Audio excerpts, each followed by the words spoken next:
Hola a todos, ¿cómo están? El día de hoy vamos a comenzar a pues trabajar justamente ya directamente en un lenguaje de programación lógico, que es justamente Prolog.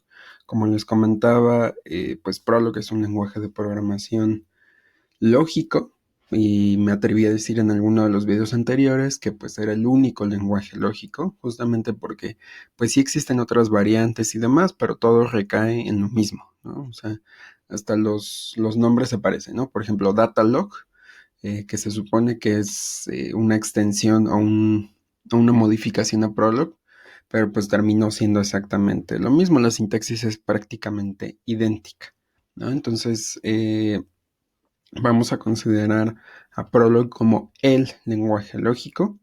Y pues el día de hoy ya vamos a comenzar a trabajar directamente en este lenguaje que justamente nos va a permitir representar el conocimiento que se tiene en un contexto determinado, ¿no? Entonces, como ya hemos platicado, los programas que se escriben en este tipo de lenguajes se basan en mecanismos como es la lógica de primer orden, en particular las cláusulas de Horn, y lo que vamos a hacer ahora, pues, será presentar los conceptos necesarios para, pues, irnos introduciendo en este lenguaje, permitiendo que ustedes puedan conocer justamente cuál es la estructura básica de un programa, cómo realizar consultas, ¿no? Así como algunos elementos básicos de este lenguaje, que en este caso serían los términos, ¿no? Algo parecido a lo que ya habíamos visto, claro, bajo algunas extensiones para que pues funcione como un lenguaje de programación más adecuado, el uso de hechos, el uso o más bien, principalmente nos vamos a basar en la definición de reglas de inferencia, ¿no? Entonces, vamos a comenzar justamente recordando lo que son o lo que utiliza la programación lógica, que es justamente una representación clausada del conocimiento. Ya habíamos visto cómo llegar, al menos los repasamos, cómo llegar a esta forma clausada. Ya en su tarea lo trabajaron, ¿no? Que fueron justamente todas las formas normales que estuvimos, más bien que ustedes estuvieron revisando. Y veíamos que la interacción consistía en el uso de consultas sobre la base de conocimientos, ¿no? Entonces, lo que decíamos o a lo que llamábamos cláusula era justamente a una literal, que podía ser positiva o negativa, o a la disyunción de cualquiera de estas, ¿no? Entonces, ¿qué era una literal? Pues es una fórmula atómica que podía ser una constante, una variable o una función aplicada a términos, que justamente a estas tres cosas les llamábamos términos, y esto también lo vamos a tener justamente en Prolog, pero vamos a agregar otras cosas para que sea mucho más útil el lenguaje. Entonces, ¿qué términos tenemos en Prolog? Pues tenemos justamente, para empezar, solo tenemos un tipo de dato, ¿no? O sea, a diferencia de otros lenguajes que tenemos una variedad muy amplia, en Prolog tenemos un solo tipo de dato, al cual le llamamos término. Por supuesto, hay subtipos aquí en esta categoría, pero esto es equivalente, por ejemplo, en la orientación a objetos, que el único tipo es object, ¿no? Y todos heredan de object, pues algo parecido aquí, ¿no? El único tipo de dato en Prolog son los términos, pero tenemos distintos tipos de términos, ¿no? Entonces, en general, en Prolog, ya no hablando de programación, perdón, de lógica de primer orden, sino de Prolog, en Prolog todo término va a ser una secuencia de caracteres que nos permita generar una expresión, ¿no? Entonces, existen cuatro tipos de términos: los átomos, los números, las variables y los términos compuestos. Hay algunos libros donde también consideran a las listas términos, ¿no? Porque son estructuras que tienen pues distintos términos y en particular pueden tener otras listas, ¿no? Pero bueno, para fines prácticos en este curso no vamos a considerar a las listas como términos, sino como estructuras aparte. De hecho, en la siguiente lección pues vamos a estar trabajando justamente con listas, ¿no? Entonces, los átomos, que son el primer tipo de término que tenemos aquí, son los términos más pequeños que podemos definir en Prolog, y existen tres tipos, ¿no? Vamos a tener, de hecho vamos a escribirlos aquí, voy a ponerlo aquí, aunque este es un archivo de Prolog, pero bueno, vamos a utilizarlo como pizarrón. Entonces, en los átomos justamente tenemos tres tipos, ¿no? Vamos a tener, número uno, aquellos formados por letras y números, ¿no? Número 2, vamos a tener los formados por signos especiales. Y finalmente, eh, los delimitados por comillas simples, ¿no? que son básicamente lo que llamaríamos en otro lenguaje una cadena, pero aquí como tal lo estamos trabajando como una, digamos, una unidad, ¿no? O sea, no lo vamos a poder descomponer realmente, ¿no? Entonces, en este caso, estos son los tres tipos de términos. La única restricción que vamos a tener es que estos términos siempre tienen que empezar con una letra minúscula. Si empiezan con mayúscula, ya los vamos a considerar otro tipo de término, ¿no? Entonces, algunos ejemplos de los átomos sería, por ejemplo, Juanito, ¿no? Que justamente está formado por puras letras. Por ejemplo, una letra M también es un átomo válido. Podemos utilizar también signos especiales, como habíamos dicho, que en este caso, pues el guión bajo es muy, muy útil. También podemos incluso definir un átomo con puros símbolos especiales, por ejemplo, con puros asteriscos, o como les decía, delimitando todo por cadenas, ¿no? Entonces, estos son ejemplos de átomos, ¿no?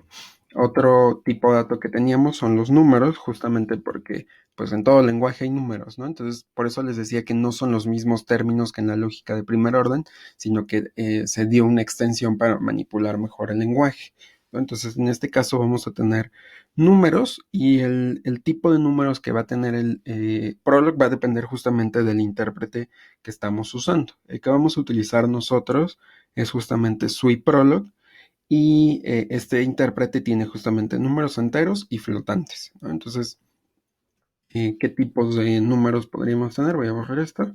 Por ejemplo, el 1729, que es un número entero, o el 18.35, que es un número flotante, o incluso números negativos, porque pues son enteros, ¿no? Entonces, nada del otro mundo, son números y que ya conocemos, ¿no? Por el otro lado vamos a tener variables. Las variables son muy parecidas a los átomos, pero la diferencia aquí es que estos deben empezar siempre con una letra mayúscula o con un guión bajo. Si empiezan con algo diferente, vamos a considerar que son átomos. Bueno, tienen que empezar con minúscula, ¿no? Para ser un átomo. Entonces, y de hecho, el guión bajo, así solito, también es considerado una variable especial, a la cual le vamos a llamar variable anónima. Más adelante en algunos ejemplos vamos a ver a qué me refiero con variables anónimas, pero en pocas palabras lo que nos va a permitir esto es decir que no nos importa el valor que tenga una variable en un determinado contexto, ¿no? En particular cuando estemos utilizando patrones. Ya vamos a platicar de eso en la siguiente lección. Entonces, algunos ejemplos de variables podrían ser X, ¿no? Es una letra mayúscula, por lo tanto es una variable, o podemos poner toda una oración, esto es una variable, todo está empezando con mayúsculas, por lo tanto es una variable válida, o por ejemplo empezar con un guión bajo, aunque lo demás sean minúsculas, como ya empecé con guión bajo, lo considero una variable, o poner el guión bajo solito, ¿no? Entonces, estos son ejemplos de variables. Y finalmente tenemos a los términos compuestos. Los términos compuestos se van a eh, componer de dos cosas, ¿no? Se van a componer de lo que vamos a llamar funtor, que va a ser justamente el nombre que reciba nuestro término compuesto, y se van a componer de parámetros, ¿no? Van a ser de un número variable, o sea, podemos tener n parámetros, podemos tener 0 parámetros también, ¿no? Y justamente este funtor o este nombre tienen que ser justamente átomos, ¿no? O sea, el nombre se lo vamos a dar con un átomo, no le podemos dar nombre con una variable ni con un número, por ejemplo, tiene que ser a fuerzas un átomo. Y los parámetros pueden ser cualquier término válido, o sea, le puedo pasar como parámetro un número, puede ser una variable, otro átomo, otro término compuesto, ¿no?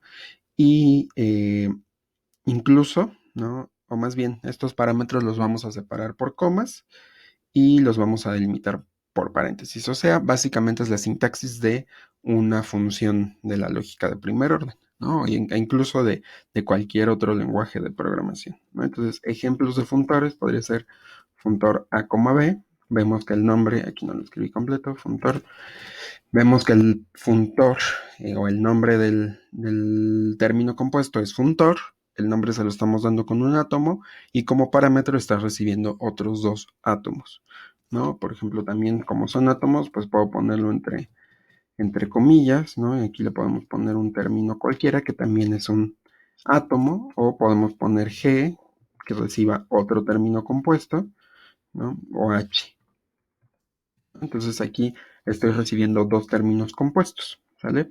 Entonces estos son todos los posibles términos que tiene Prolog.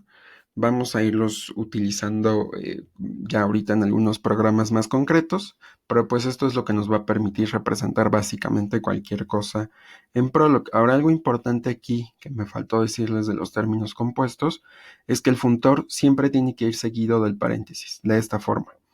Si ustedes le ponen un espacio, es muy probable, si no es que con probabilidad 1, ¿no? Que les marque un error el intérprete porque no está reconociendo los parámetros.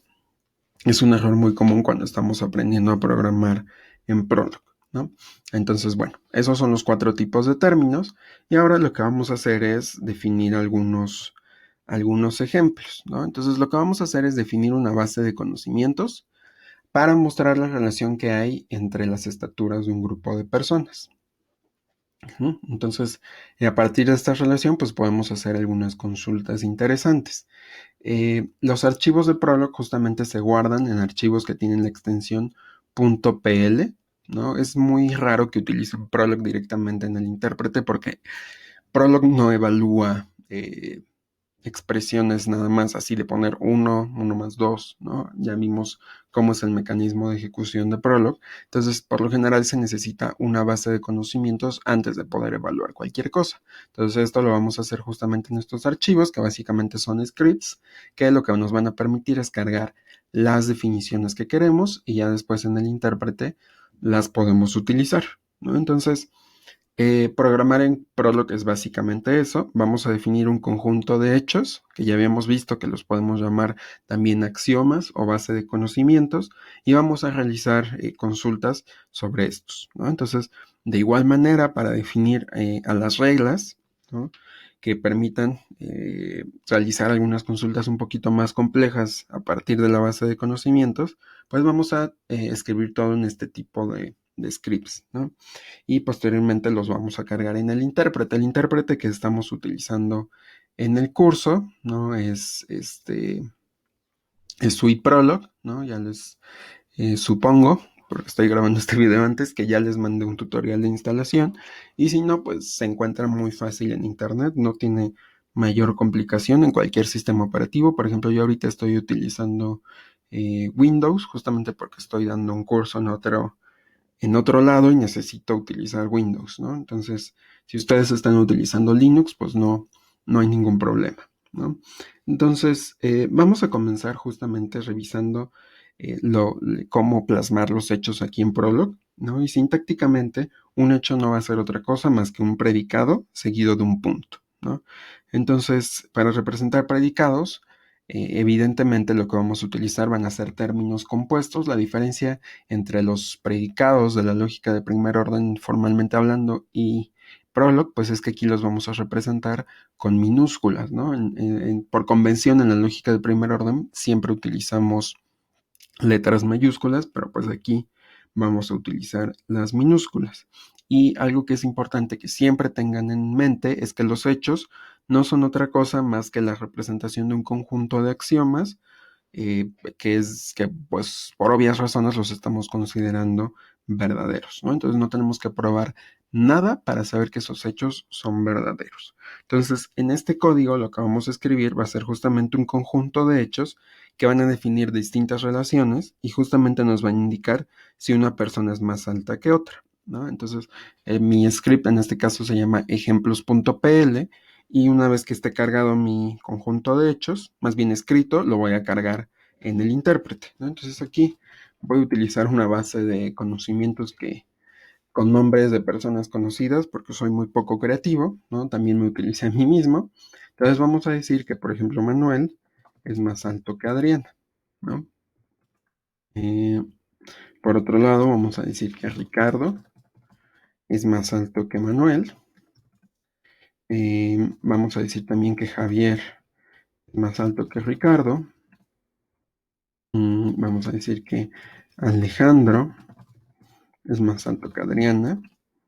Y finalmente vamos a decir que Javier es más alto que Alejandro, ¿no? Todos estos son amigos, conocidos, bueno, no todos son amigos, que en algún punto utilicé para mi tesis y por eso están esos nombres.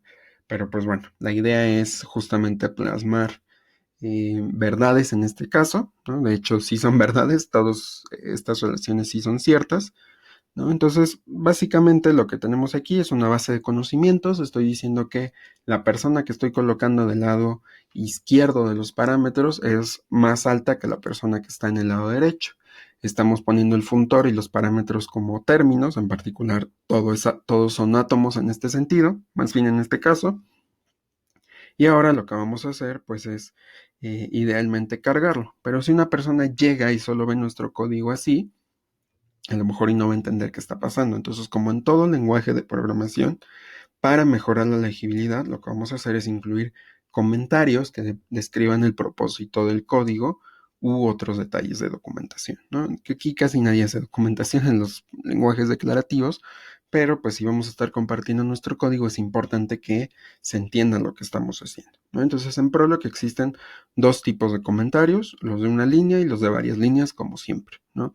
Los de varias líneas usan una sintaxis parecida a los de C, ¿no? Vamos a poner una diagonal y un asterisco. Entonces, por ejemplo, aquí vamos a poner base de conocimientos de la estatura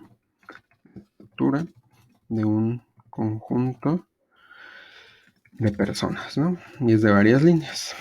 Y para poner una línea, pues vamos a ponerle aquí que esta es nuestra base de conocimientos y vamos a utilizar un símbolo de porcentajes, ¿no? De porcentaje más bien. Y listo, ¿no? Entonces el primer comentario es de 2 líneas, estamos describiendo el propósito general del programa, y el segundo es una línea, justamente que nos está indicando dónde inicia la base de conocimientos. Entonces ya tenemos los hechos, ya tenemos la base de conocimientos aquí escrita, y ahora ya deberíamos poder hacer consultas, ¿no? Entonces una vez que ya definí mi base de conocimientos, la vamos a cargar. Entonces para cargarla vamos a escribir suipl, que es el intérprete de suiprolog, y poner el nombre del archivo, ¿no? Por ejemplo, el mío se llama ejemplos.pl. Entonces, si todo está bien, va a cargar y nos va a mostrar este símbolo. Este símbolo le vamos a llamar el prompt o el apuntador de Prolog y justamente nos va a indicar que el intérprete está listo para realizar consultas, ¿no? Entonces, vamos a hacer algunas consultas. Ahora es importante también recordar que como estamos hablando de un intérprete, ¿no? Debemos de recargar el script cada que le hagamos alguna modificación, ¿no? Entonces, por ejemplo, vamos a suponer que yo quiero saber si es más alto, perdón, si utilizo el intérprete como pizarrón, por ejemplo, Ricardo que Manuel, ¿no? Entonces, si nosotros vemos nuestra base de conocimientos, vemos que justamente hay un hecho que me dice que eso es una verdad. Entonces, si yo pongo esa consulta en Prolog, debería de poder o devolverme un true, ¿no? Entonces, vamos a ponerlo así. Alto, Ricardo, Manuel. Y nos devuelve true porque justamente está en la base de conocimientos. Si por ejemplo ahora quiero saber si es más alta Adriana que Ricardo,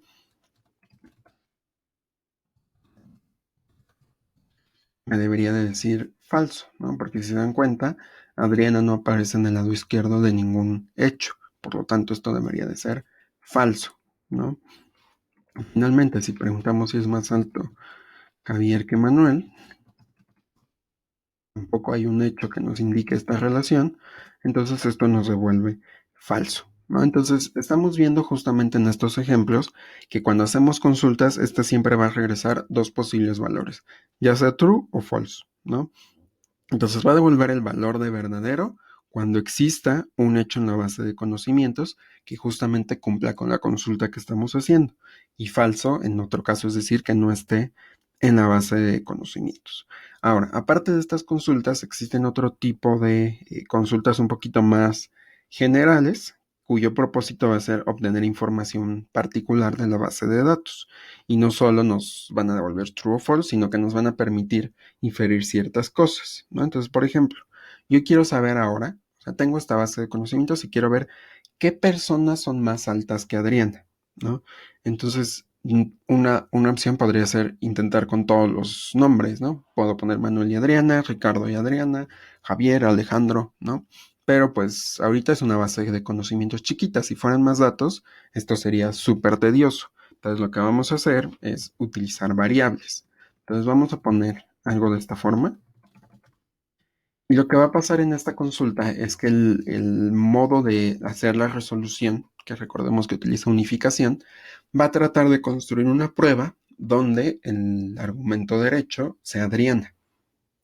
Entonces esa X se va a unificar con los valores que hagan esta consulta cierta, ¿vale? Entonces va a darle valores a X y me va a decir, ah, mira, esta X tiene a Adriana del lado derecho, por lo tanto este se hace verdadero y te voy a decir que X es este valor, ¿sale? Entonces, por ejemplo, aquí me está devolviendo Manuel. Pero si se dan cuenta, el indicador del intérprete, que no me acuerdo cómo se llama esta cosa que está aquí parpadeando, se me fue de momento el nombre, se queda ahí parpadeando como de, ¿y ahora qué? ¿No? Entonces lo que nos está indicando eso es que encontró un posible valor para el X. Recordemos que Prolog obtiene todos los posibles caminos, ¿no? Entonces en un camino del árbol de resolución que veíamos la sesión pasada, justamente me encontró que X vale Manuel. Entonces, si yo quisiera que Prolog me dé más resultados, le vamos a poner un punto y coma. Y me dice, mira, en otro camino que hace que esta consulta sea verdadera, X es Alejandro. Y finaliza porque son todos los posibles caminos. Entonces, el punto y coma me permite obtener más de una respuesta, o más bien todas las posibles respuestas. Si lo vuelvo a ejecutar y en vez de ponerle punto y coma le pongo un punto, detengo la búsqueda, ¿vale? Entonces, si Prolog dice, ah, bueno, ya solo querías el primer resultado, listo, terminé, ¿no? Entonces, en este ejemplo estamos realizando, ¿no?, esta consulta ya utilizando variables. Entonces, en resumen, las variables nos permiten encontrar información a partir de la base de conocimientos y no es solo un true o un false, ¿no? Entonces, en estos ejemplos que estamos haciendo, podría también ser confuso para alguna persona que intuitivamente faltan algunas respuestas sobre algunas consultas, ¿no? Entonces la deducción ahí personal de cada uno debería de podernos hacer notar esto, ¿no? Por ejemplo, en esta consulta que hicimos al final, vimos que aparecieron Manuel y Alejandro. Pero si seguimos la cadenita de los hechos, también debieron aparecer Javier y Ricardo, ¿no? Porque nadie es más alto, más bien Adriana no es más alta que nadie, ¿no? Entonces, sin embargo, esto no fue así. Únicamente nos trajo dos nombres porque así está definida la base de conocimientos, ¿no? Y también en la consulta de Javier y Manuel, esta debió devolver true, ¿no? Porque si Javier es más alto que Ricardo, ¿no? Y a su vez Ricardo es más alto que Manuel, ¿dónde quedó? Aquí está. Pues entonces debería de cumplirse que Javier es más alto que Manuel, ¿no? Entonces, este tipo de razonamiento es justamente lo que vamos a modelar con una regla de inferencia, ¿no? Y como su nombre lo dice, nos va a permitir inferir datos o respuestas a partir de un conjunto de hechos definidos previamente, que son estos en este caso, ¿no? Entonces, como siguiente ejemplo, lo que vamos a hacer es, bueno, aquí ya habíamos hecho las consultas, se me olvidó volver a la presentación. Lo que vamos a definir ahora es definir esta regla, a la cual le vamos a llamar más alto y que nos va a permitir completar los hechos para inferir más datos de lo que ya sabemos, ¿no? Entonces, esta regla nos va a permitir inferir más información sobre la base de conocimientos. En particular, va a utilizar recursión y retroceso, justamente porque ahora no tenemos hechos, sino vamos a tener una regla que tiene premisas. Entonces, esas premisas van a permitir el retroceso. Las premisas de la regla justamente se van a volver submetas. Entonces, vamos a definir este código justamente usando una regla transitiva. ¿A qué me refiero con una regla transitiva? Pues que si una persona X es más alta que una persona Z, ¿no? Y la persona Z es más alta que otra persona Y, pues entonces vamos a concluir que X es más alta que Y, ¿no? Entonces queremos representar eso justamente con el predicado más alto, ¿no? Entonces más alto, como se trata de una regla, tenemos que llegar en algún punto a un hecho. Y la forma de que lleguemos a un hecho es que lleguemos a alguna de estas o que tenga un caso base en nuestro predicado, ¿no? Entonces, vamos a definir el predicado más alto primero con su caso base, ¿no? Entonces, ¿cuándo esto va a ser verdadero? Pues si justamente existe uno de estos en la base de conocimientos. Entonces voy a decir que X es más alto que Y si existe alto XY, ¿no? Esa es una posibilidad. Y en caso de que no exista este otro, pues ¿qué vamos a tener que hacer? Pues buscar ahí con la regla transitiva que les mencionaba. Entonces, más alto de XY se va a definir justamente como que exista un valor para el cual X es más alto que Z y que al mismo tiempo pusiéramos más alto Z que Y. Ahora, aquí la regla transitiva realmente debería de ser, o intuitivamente uno diría, pues esto es que esto debe de ser así, ¿no? Pero entonces esta regla transitiva solo se va a cumplir para dos casos. Entonces lo vamos a hacer con la regla más alto para que la recursión me permita generar caminos mucho más largos, ¿no? Entonces, este es nuestro hecho, ¿no? Perdón, nuestra regla. Le voy a poner un comentario para que quede más claro, que justamente va a ser un predicado que indica si una persona X es más alta que otra Y, ¿no? Entonces, en este ejemplo tenemos estos dos, realmente son dos predicados que en conjunto, más bien, son dos reglas de inferencia que en conjunto definen un predicado, ¿no? Entonces, la primera regla de inferencia, si la escribiéramos formalmente, se vería más o menos de esta forma. Perdón, es algo así.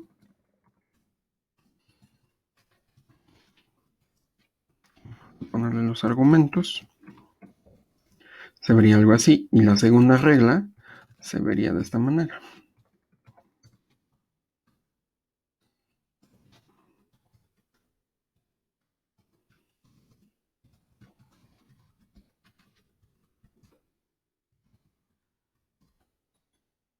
Entonces son dos reglas de inferencia. Justamente cuando hagamos una consulta vamos a tener un punto de elección de ver si utilizo esta regla o utilizo esta otra. Si esta primera regla no tiene éxito, pues vuelvo con el retroceso y trato de ejecutar esta regla. Y lo que tenemos acá, que son las premisas, se vuelven las submetas de nuestra consulta, ¿no? Entonces, justamente la parte de abajo de las reglas, como ya habíamos visto, es la conclusión. Entonces, para concluir esto, tengo que probar esto. Para concluir esto, tengo que probar esto. Y recordemos que la coma significa y. Entonces, aquí tengo que probar esto y esto, ¿sale? Entonces, bueno, vamos a cargar este archivo ahora. Voy a salir de aquí. Para salirnos del intérprete, pueden utilizar el comando halt y un punto. Y lo volvemos a cargar. Entonces ahora vamos a preguntar, utilizando ahora la regla, más alto X Adriana, ¿no? Porque si utilizamos los hechos o el predicado original, va a dar lo mismo, ¿no? Entonces lo ejecutamos, nos dice X Manuel, que fue el primero que había salido, X Alejandro, que también ya había salido, y ahora nos trae a Ricardo, a Javier y a Javier dos veces. ¿Por qué salió Javier dos veces? Pues justamente por el retroceso, ¿no? En uno de los posibles caminos llegamos a que Javier es más alto que Adriana, justamente porque Javier es más alto que Ricardo, ¿no? Ricardo es más alto que Manuel y Manuel es más alto que Adriana, pero al mismo tiempo Javier es más alto que Alejandro y Alejandro es más alto que Adriana, ¿no? Por lo tanto, nos está trayendo todos los posibles caminos. En la nota de clase les puse un desglose paso a paso, justamente de cómo se está haciendo esta regla de inferencia, ¿no? Me hubiera gustado ponerla aquí, pero es un poco difícil sin el pizarrón, ¿no? Entonces, chequenla directamente en la nota. Si tienen alguna duda, nos dejan un comentario, ya sea en el Classroom o aquí directamente en el video, ¿no? Y justamente no tienen que ser dudas nada más de este ejemplo, sino de cualquier cosa, de sus tareas, de cualquier cosa con la que se estén atorando, ¿no? Entonces, bueno, hasta aquí lo vamos a dejar. Seguimos en la siguiente lección, ya estudiando la parte de listas. Y también van a tener un pequeño laboratorio con más ejemplos de la definición de hechos y reglas, por si estos no son suficientes. Entonces, nos vemos en otro video. Se cuidan. Bye.